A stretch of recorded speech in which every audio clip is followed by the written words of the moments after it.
ಇವಾಗ ಮುಖ್ಯವಾಗಿರೋ ವಿಚಾರಕ್ಕೆ ಇವಾಗೆಲ್ಲ ಬರ್ತಾ ಇದ್ದೀನಿ. ಹೇಗೆ ಸರ್ಕಾರ ಆಗಿನ ಕಾಲ ಸರ್ಕಾರ ಅಂದರೆ 2003 ಸರ್ಕಾರ ಯಾವಿತ್ತು, ಅವ್ರು ಏನೇನೆಲ್ಲ ಆಕ್ರಮಣ ಮಾಡಿದ್ದಾರೆ ಅಂದರೆ ಅವ್ಯವಹಾರ ನಡೆಸಿದ್ದಾರೆ ಅನ್ನೋದೆಲ್ಲ ದಾಖಲೆಗಳ ಸಮೇತ ತಮ್ಮ ಗಮನಕ್ಕೆ ತರ್ತಾ ಇದ್ದೀನಿ. ಅಂದರೆ ನೋಡಿ 11ನೇ ತಿಂಗಳು 7ನೇ ತಾರೀಕು 2003ರಲ್ಲಿ ಒಂದು ಆದೇಶ ಹೊರಡಿಸಿದ್ದಾರೆ. ಅಂದರೆ ನಮ್ಮ ಬ್ರದರ್ಸ್ ಇಬ್ಬರು ಅಂದರೆ ಗಣೇಶ್ ಶ್ರೀನಿವಾಸ್ ಇಬ್ಬರು ಇವಾಗಿಲ್ಲ, ಅವ್ರು ಬಂದ್ಬಿಟ್ಟು ಸರ್ಕಾರಕ್ಕೆ ಒಂದು ಮನವಿ ಪತ್ರ ಸಲ್ಲಿಸಿ ಈ ಥರ ನಮಗೆ ಸ್ಟುಡಿಯೋ ಏನೂ ನಡೀತಿಲ್ಲ, ಅದಕ್ಕೆ ನೀವು ದಯವಿಟ್ಟು 10 ಎಕರೆ ಮಾರಾಟ ಮಾಡಿಕೊಡೋದಕ್ಕೆ ನಮ್ಗೆ ಅನುಮತಿ ಕೊಡಿ ಅಂತ ಕೇಳಿದ್ದಾರೆ. ಅದು ಕೊಟ್ಟ ಮೇಲೆ ಸರ್ಕಾರ ಬಂದ್ಬಿಟ್ಟು ನೋಡಿ ಎಷ್ಟು ಬೇಗ ಅವರುಗಳೆಲ್ಲ ಒಂದು ದೊಡ್ಡ ಮೀಟಿಂಗ್ ಏನಿಟ್ಟಿಲ್ಲ, ಅವರವರೇ ಒಂದೆಲ್ಲ ತೀರ್ಮಾನ ಮಾಡಿಕೊಂಡು ತಕ್ಷಣ 3 ತಿಂಗಳಲ್ಲಿ ಒಂದು ಅಂದರೆ ನಮ್ಮಿಬ್ಬರು ಬ್ರದರ್ಸ್ಗೂ ಇದೆಲ್ಲ ಸಂಚು ಅಂತಾನೆ ನಾನು ಹೇಳೋದು, ಯಾಕಂದರೆ ನಾನೇ ಕೇಸ್ ನಡೆಸ್ತಾ ಇದ್ದೀನಿ. ಹಾಗಾಗಿ 2003ರಲ್ಲಿ ಬ್ರದರ್ಸ್ಗೆ ಅವರೊಂದು ಪ್ರೋತ್ಸಾಹ ಕೊಟ್ಟು ವಿಭಾಗ ಪತ್ರ ಮಾಡ್ಕೊಳ್ಳೋಕೆ ಹೇಳಿದ್ರು. ಇವಾಗ ವಿಭಾಗ ಪತ್ರ ಮಾಡ್ಕೊಳ್ಳೋಕ್ಕೆ ಏನಕ್ಕೆ ಗೌರ್ಮೆಂಟ್ ಹೇಳಿದ್ರು ಅಂತ ಮೊದಲೇದಾಗಿ ಇವಾಗ ಹೇಳ್ತಾ ಇದ್ದಾರೆ. ಒಂದು ತಮ್ಮೆಲ್ಲರ ಗಮನಕ್ಕೆ ಬಂದಿರ್ಬೋದು, ಅಂದರೆ ಇತ್ತೀಚೆಗೆ ಹೊರಡಿಸಿರೋದು ಒಂದು ಜಿಲ್ಲಾಧಿಕಾರಿದು ಒಂದು ಫಾರೆಸ್ಟ್ ಡಿಪಾರ್ಟ್ಮೆಂಟ್ ಅವ್ರು ಬಂದ್ಬಿಟ್ಟು ವಾಪಸ್ ತಗೊಳ್ತಾ ಇದ್ದಾರೆ ಅಂತ ತಮ್ಮ ಗಮನಕ್ಕೆಲ್ಲ ಬಂದಿದೆ. ಇದರಿಂದ ನಾನು ವಿರೋಧಿಸಿ ನಾವು ಇವಾಗ ಆ್ಯಕ್ಷನ್ ಎಲ್ಲ ತಗೊಳ್ತಾ ಇದ್ದೀವಿ ಕಾನೂನು ರೀತಿಯಾಗಿ. ಸೊ ಅವ್ರು ಹೇಳೋ ಪ್ರಕಾರ ನೋಡಿದ್ರೆ ಇವಾಗ ವಾಪಸ್ ತಗೊಳ್ತಾ ಇದ್ದೀವಿ, ಯಾಕಂದರೆ ಇದು ಬಂದ್ಬಿಟ್ಟು ಇದು ಫಾರೆಸ್ಟ್ ಜಾಗ ಅಂತ. ನಿಮ್ಮ ಫಾರೆಸ್ಟ್ ಜಾಗ ಅಂದರೆ ನೀವು FC ಆ್ಯಕ್ಟ್ ಅಂತ ಒಂದು ನಿಮ್ಮ ಲೆಟರ್ ಬರ್ತಿದ್ದೀರಾ. FC ಆ್ಯಕ್ಟ್ ಪ್ರಕಾರ 1980 ಆದರೆ 45 ವರ್ಷ ಏನು ಸುಮ್ಮನೆ ಕೂತಿದ್ದೆ. ನಮ್ಮ ಪ್ರಶ್ನೆ ಅದೇ, 45 ವರ್ಷ ಏನು ಆ್ಯಕ್ಷನ್ ತೊಗೊಳ್ದೆ ನೀವು ಸುಮ್ಮನೆ ಹಾಗೆ ಬಿಟ್ಬಿಟ್ಟು ಇವಾಗ ಬಂದ್ಬಿಟ್ಟು ಅದ್ರ ಮೇಲೆ ಸುಮಾರು ನಮ್ಮ ತಂದೆ ಸತ್ತ ಮೇಲೆ ಎಲ್ಲರಿಗೂ ಅದ್ರ ಮೇಲೆ 20 ಎಕರೆ ಇವಾಗಿನ ಬೆಲೆ ತಮ್ಮೆಲ್ಲರಿಗೂ ಗೊತ್ತಿದೆ. ಅದ್ರ ಬೆಲೆ ನೋಡಿಕೊಂಡು ಇವಾಗ ಅದನ್ನು ನೀವು ವಶ ಮಾಡ್ಕೊಳ್ಳೋಕ್ಕೋಸ್ಕರ ಅದನ್ನು ಸಂಚು ನಡೆಸಿ ಇವಾಗ ನೀವು ಕಾರ್ಯ ತೊಗೊಳಕ್ಕೆ ಶುರು ಮಾಡಿದ್ದೀರ. ಇದಾಯಿತು. ಇದಾದಮೇಲೆ ನೋಡಿ 2003ರಲ್ಲಿ ಬಂದ್ಬಿಟ್ಟು ವಿಭಾಗ ಪತ್ರ ಮಾಡ್ಕೊಳ್ಳೋಕೆ ಬಿಟ್ಟರು ಬ್ರದರ್ಸ್ನ.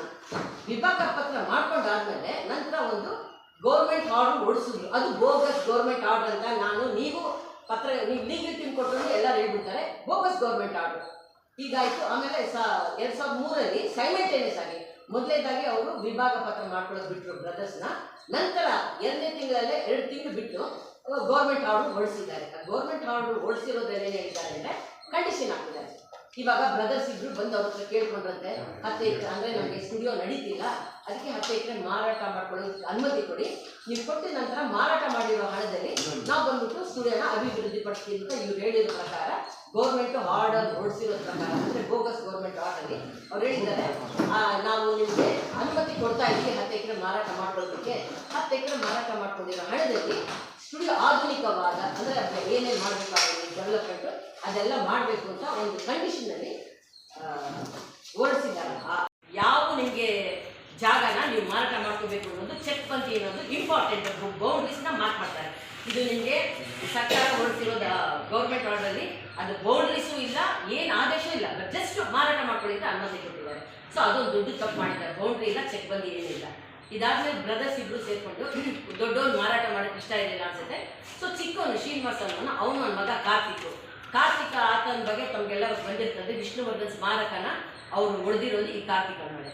ಸೊ ಅವರಿಬ್ಬರು ಶ್ರೀನಿವಾಸನು ಕಾರ್ತಿಕ್ ತಂದೆ ಮಗ ಇಬ್ಬರು ಸೇರಿಕೊಂಡು 10 ಎಕರೆನ ಮಾರಾಟ ಮಾಡಿದ್ದಾರೆ. ಮಾರಾಟ ಮಾಡಿರೋದು ಯಾರಿಗೆ? 4 ಜನಕ್ಕೂ. ಅವ್ರು 4 ಜನನು ಪೊಲಿಟಿಷಿಯನ್ಸ್ ಅಂದರೆ ರಾಜಕಾರಣಿಗಳ ಸಂಬಂಧಪಟ್ಟ 4 ಜನಕ್ಕೆ ಮಾರಾಟ ಮಾಡಿದ್ದಾರೆ. ಅದು ಆ ಡೀಟೇಲ್ಸು ನಿಮಗೆ ಈ ದಾಖಲೆಗಳೆಲ್ಲ ನಿಮ್ಗೆ ಕಳಿಸಿದ್ದೀನಿ, ಅದನ್ನು ನೋಡ್ಬೋದು. ಆಯ್ತಾ? 4 ಜನ ಮಾರಾಟ ಮಾಡಿದ್ಮೇಲೆ ಅದರಲ್ಲಿ 4 ಜನನೂ ಸೇರಿಕೊಂಡು ಕನ್ವರ್ಷನ್ಗೆ ಹೇಳ್ಬಿಟ್ಟು ಮತ್ತೆ ಗೌರ್ಮೆಂಟ್ ಹತ್ರ ಕೇಳ್ಕೊಂಡಿದ್ದಾರೆ. ಕನ್ವರ್ಷನ್ಗೂ ಅನುಮತಿ ಕೊಟ್ಟಿದ್ದಾರೆ, ಅದನ್ನು ಕೊಟ್ಟಿದ್ದೇನೆ. ನಂತರ ಈ 4 ಜನ ಯಾರೋ ಪರ್ಚೇಸರು ಕೊಂಡ್ಕೊಂಡು ಅವ್ರು ಬಂದ್ಬಿಟ್ಟು 5,44,550 ರೂಪಾಯಿ ಕನ್ವರ್ಷನ್ ತೊಗೊಂಡು ಪರ್ಮಿಷನ್ ದುಡ್ಡು ಕಟ್ಟಿ ಕನ್ವರ್ಷನ್ ತೊಗೊಂಡ್ಬಿಟ್ಟಿದ್ದಾರೆ. ತೊಗೊಂಡ್ಬಿಟ್ಟು 10 ಎಕರೆನ 4 ಜನ ತೊಗೊಂಡಿದ್ದಾರೆ. ಒಬ್ಬರು ಒಂದು 2 ಎಕರೆ, ಒಬ್ಬರು 3 ಎಕರೆ ಇರೋರು, ಮತ್ತೆ ಇನ್ನೊಬ್ರು 2 ಎಕರೆ 3 ಎಕರೆ, 4 ಜನನು ಇದನ್ನು ತೊಗೊಂಡಿದ್ದಾರೆ.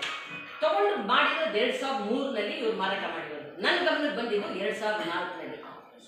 ಸೊ ನನ್ನ ಗಮನಕ್ಕೆ ಬಂದ ಮೇಲೆ ನನಗೆ ಯಾಕಂದರೆ ಇದು ಮಾಧ್ಯಮದಲ್ಲೂ ಬರಲಿಲ್ಲ ನ್ಯೂಸು ಮಾರಾಟ ಮಾಡಿರೋದು, ಹಾಗೂ ಪ್ರಿಂಟ್ ಮೀಡಿಯಾ ಇರ್ಬೋದು, ವಿಷನ್ ಮೀಡಿಯಾ ಇರ್ಬೋದು, ಯಾವುದರಲ್ಲೂ ಈ ವಿಚಾರನೇ ಬರಲಿಲ್ಲ. ಹಾಗಾಗಿ ನನ್ನ ಗಮನಕ್ಕೂ ಬಂದೇ ಇಲ್ಲ.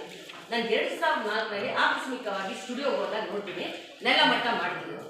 ನೆಲಮಟ್ಟ ಬುಲ್ಡೋಸರ್ ಇಟ್ಕೊಂಡು ನೆಲಮಟ್ಟ ಮಾಡ್ತಾರೆ ಅಂತ ನನ್ನ ಬ್ರದರ್ಸ್ ಕಾಂಟ್ಯಾಕ್ಟ್ ಮಾಡಕ್ಕೆ ನೋಡಿದೆ. ನನ್ನ ಬ್ರದರ್ಸು ಬಚ್ಚಿಟ್ಕೊಂಡ್ಬಿಟ್ರು. ಅವ್ರಿಗೇನು ಉತ್ತರ ಕೊಡೋಕೆ ಗೊತ್ತಿಲ್ಲ, ಯಾಕಂದ್ರೆ ಇದು ಎಲ್ಲ ಅಂದ್ರೆ ಗುಪ್ತವಾಗಿ ಮಾಡಿರೋದು ಕೆಲಸ ಆಗಿರೋದ್ರಿಂದ ನನಗೇನು ತಪ್ಪಿಸ್ಕೊಂಡ್ಬಿಟ್ಟು ಅವರು. ನಾನೇನು ಮಾಡಿದೆ ಅಂದರೆ ನಾನು ಇದು ಕಾನೂನು ರೀತಿಯಾಗಿ ಆ್ಯಕ್ಷನ್ ತೊಗೊಳ್ಳೋಣ ಅಂತ ಬಂದಾದ್ಮೇಲೆ ನೋಡಿ ಆವಾಗಿಂದ MLC ಒಬ್ಬರಿದ್ರು 2003ನಲ್ಲಿ. ಅವ್ರೇನು ಮಾಡಿದ್ರು ಅಂದರೆ ಅವರು ಕೆಲವು ಇದು ಮಾರಾಟದಲ್ಲಿ ಎಲ್ಲ ರಾಜಕಾರಣಿಗಳನ್ನು ಆಗಿನ ಕಾಲ 2003ನಲ್ಲಿ ಮುಖ್ಯವಾದ ರಾಜಕಾರಣಿಗಳು ಇದರಲ್ಲಿ ಲಾಭ ಪಡೆದಿದ್ದಾರೆ ಕೋಟಿಗಟ್ಟಲೆ. ಅದನ್ನು ಬಹಿರಂಗವಾಗಿ ಹೇಳ್ಕೊಳ್ತೀನಿ. ಆ ದಾಖಲೆಗಳನ್ನೆಲ್ಲ ಇದು ನೋಡಿದ್ರೇ ತಮ್ಮೆಲ್ಲರಿಗೂ ಗೊತ್ತಾಗುತ್ತೆ. ಅದರಲ್ಲಿ ಕೇಳ್ಕೊಳ್ಳಿ, ನಾನು ಹೇಳೋದು ಆಮೇಲೆ ಬೇಕಾದ್ರೆ ನೀವು ವೆರಿಫಿಕೇಶನ್ ಮಾಡ್ಕೋಬೋದು. ಮೇ ತಿಂಗಳಲ್ಲಿ 1965ನಲ್ಲಿ 5 ಎಕರೆ ಮೊದಲನೇದಾಗಿ ಬಿಡುಗಡೆ ಮಾಡಿದ್ರು, ಅಂದರೆ ಲೀಸ್ ಮಾಡಿದ್ರು. ಆ ಲೀಸ್ ಆದಮೇಲೆ ನಂತರ ತಕ್ಷಣ 1970ನಲ್ಲಿ 15 ಎಕರೆ ಮತ್ತೆ ಲೀಸ್ ಕೊಟ್ಟು ಅದೆಲ್ಲಾನು ಅಂದರೆ ದಾಖಲೆಗಳು ಕೊಟ್ಟಿದ್ದೀನಿ, ಅದೆಲ್ಲ ಕೋರ್ಟ್ ಸರ್ಟಿಫೈಡ್ ಡಾಕ್ಯುಮೆಂಟ್ ಕೊಟ್ಟಿದ್ದೀನಿ, ಯಾವುದೂ ವಿದೌಟ್ ಕೋರ್ಟ್ ಸರ್ಟಿಫೈಡ್ ಇಲ್ಲ.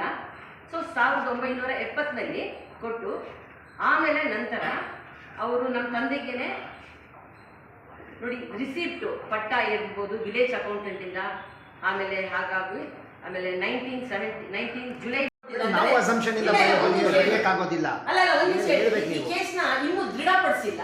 ಇದೇನ್ ಮಾಡ್ಬಿಟ್ಟಿದ್ದಾರೆ ಗೊತ್ತೇ, ದೊಡ್ಡವರೇ ಸೇರ್ಕೊಂಡು ಕೇಸ್ನೆಲ್ಲ ಮುಚ್ಚುಮರೆ ಮಾಡ್ಬಿಟ್ಟಿದ್ದಾರೆ. ಸೊ ನಾನು ಇವಾಗ ಹೇಳ್ತಿದ್ರು ಅದು ನಾನು ನೀವು ಸುಮ್ಮನೆ ಹೇಳ್ತಾ ಇದ್ದೀರಾ ಅಲಿಗೇಷನ್ ಅಂದ್ಬಿಡ್ತಾರೆ, ಅದಕ್ಕೆ ಬೇಡಿ, ಅದನ್ನ ತಕ್ಷಣ ಇನ್ನೊಂದು ಅವಕಾಶ ಕೊಡಿ. ಅವ್ರ ಹೆಸರನ್ನೆಲ್ಲ ನಾವು ಸಿದ್ಧ ಅಂದ್ರೆ ಇದು ಮಾಡ್ಕೊಳ್ತೀವಿ, ಮಾಡ್ಕೊಂಡು ಹೇಳ್ಬೇಕಾದ್ರೆ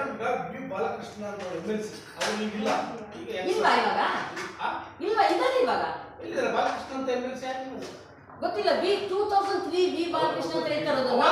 ನಾಟ್ ನೋ ಇವಾಗ ನಾವು ಹೆಸರು ಕೇಳಿಲ್ಲ. ಅವ್ರ ಜೊತೆಗೆ ಅವ್ರಿಗೆ ಪ್ರಭಾವ ರಾಜಕಾರಣಿಗಳು ಕೂಡ ಕೈ ಜೋಡಿಸಿದ್ದಾರೆ ಅಂತ ಹೇಳಿದ್ರೆ ಆ ಪ್ರಭಾವ ರಾಜಕಾರಣಿಗಳು ಈಗ ಚಾಲ್ತಿಯಲ್ಲಿ ಇರ್ಬೋದು. ಹಾಗಾಗಿ ನೀವು ಅಂತರ ಹೆಸರನ್ನ ಪ್ರಸ್ತುತಪಡಿಸಿ ದಯವಿಟ್ಟು ಒಂದು ನಿಮಿಷ ಮಾಡ್ತೀನಿ. ಯಾಕೋತೆ ಇವಾಗ ನಾನು ಬಂದ್ಬಿಟ್ಟು ಕನ್ಫರ್ಮ್ ಮಾಡ್ಕೊಂಡ್ರೆ ನಾನು ಸುಮ್ಮನೆ ಅಲಿಗೇಷನ್ ತರ ಮಾಡಂಗಿಲ್ಲ.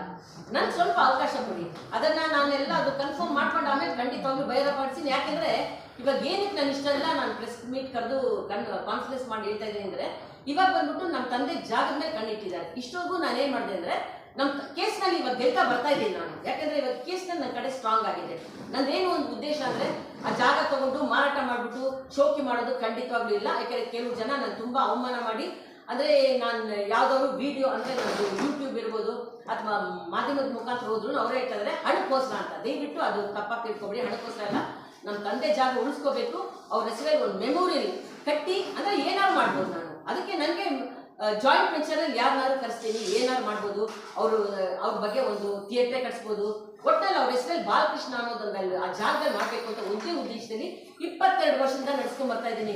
ಈ ಕೇಸ್ನ ನನಗೆ ಎಷ್ಟು ತೊಂದರೆ ಕೊಟ್ಟಿದ್ದಾರೆ ಅಂತ ನಿಮಗೆಲ್ಲ ಹೇಳಿದ್ರೆ ನಿಮಗೆ ಆಶ್ಚರ್ಯ ಆಗುತ್ತೆ. ನೋಡಿ, ಡಾಕ್ಯುಮೆಂಟ್ ಎವಿಡೆನ್ಸು ಗೌರ್ಮೆಂಟು ಅವ್ರಿಗೆ ಅನುಮತಿ ಕೊಡಿರೋದು ಮೊದಲು ತಪ್ಪು. ಇವಾಗ ನೀವ್ ಹೇಳ್ತಾ ಇದ್ದೀರಾ ಬಂದ್ಬಿಟ್ಟು ನಮ್ದು ಒಂದು ಆರ್ಡರ್ಸ್ ಎಲ್ಲ ಏನಿಲ್ಲ, ಅದೇ ನೀವು ಬಂದ್ಬಿಟ್ಟು ಇಬ್ರಿಗೂ ಬ್ರದರ್ಸ್ ಇಬ್ರಿಗೂ ಬಂದ್ಬಿಟ್ಟು ವಿಭಾಗ ಪತ್ರ ಮಾಡ್ಕೊಳ್ಳೋದು ಅನುಮತಿ ಕೊಡ್ಲಿ ಅಂತ ಮೊದಲೇ ಪ್ರಶ್ನೆ ಅವ್ರು ಉತ್ತರ ಕೊಡ್ಬೇಕಾಗಿದೆ.